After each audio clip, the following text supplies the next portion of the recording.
Deacon Ned Hussey, Deacon John Lee Wood, Deacon Louis Eddie Pitt. Those are the names that come to mind when I think about those deacons that when pastor would ask for somebody to pray, they would come to the altar, bend their knee, and they'll start to pray. Man, sometimes the prayers would be long, but they would pray.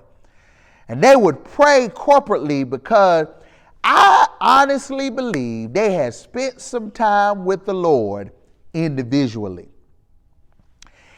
Jesus tells the people that were listening to the Sermon on the Mount, part of that he talks about when you fast and pray, be sure that you don't do like the hypocrites that like to be heard. Make sure that when you fast and pray, that you go into your secret closet and allow for the Lord to see you praying.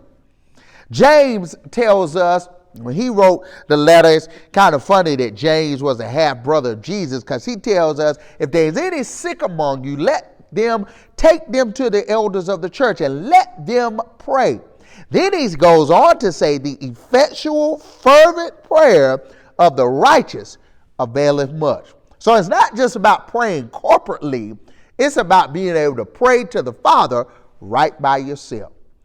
And one of the things that happens when we corporately come together and fast and pray is that not only am I praying for something, am I fasting for something, because Jesus also told the disciples that some things only come through fasting and praying.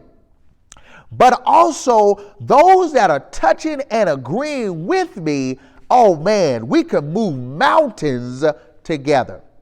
And so I want to encourage and invite you during the month of January on this fasting and praying journey that we shall have together. Every Wednesday during the month of January 2024, as we open up the new year, let us find ourselves fasting and praying.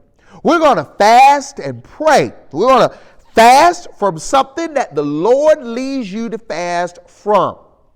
And let me stress that. You pray about what the Lord is telling you to fast from. One of the things about fasting and praying that people forget is it has to be sacrificial.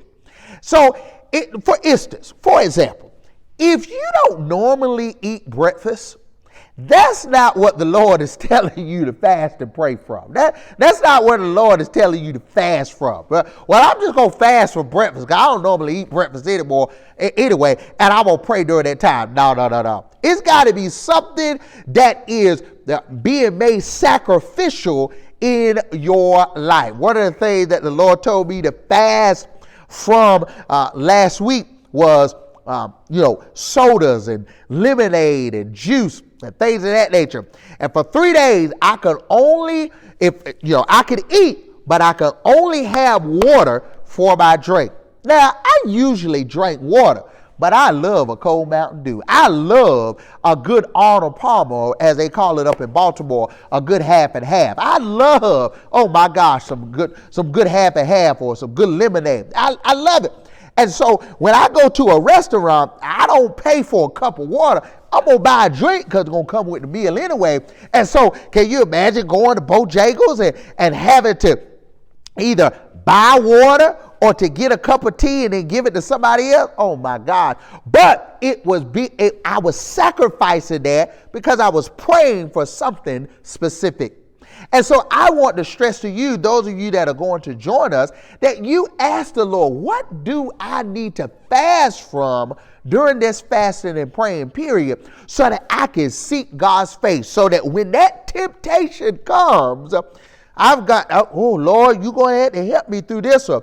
And so, you ask the Lord, what do I need to fast from?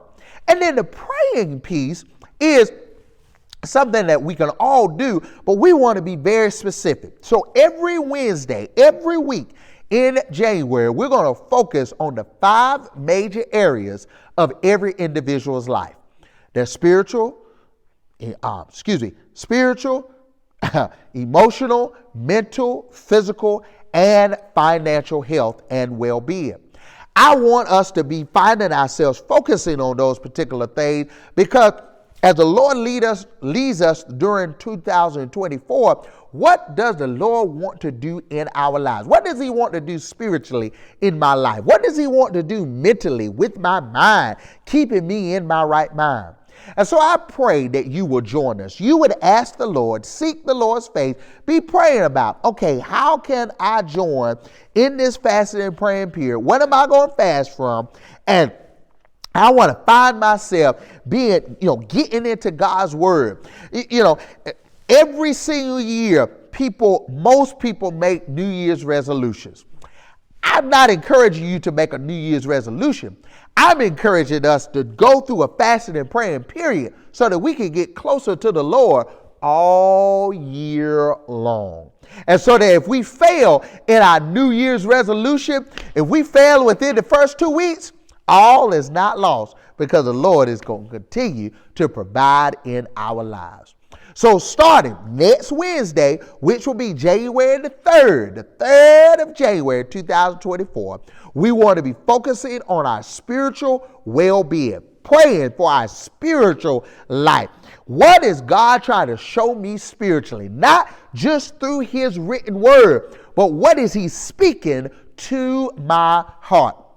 And so every Wednesday, I'm going to focus on that, our prayer focus for that particular week. And if the Lord leads you to do a whole week or the whole month of January, fasting from a certain particular thing, then let the Lord lead and guide you.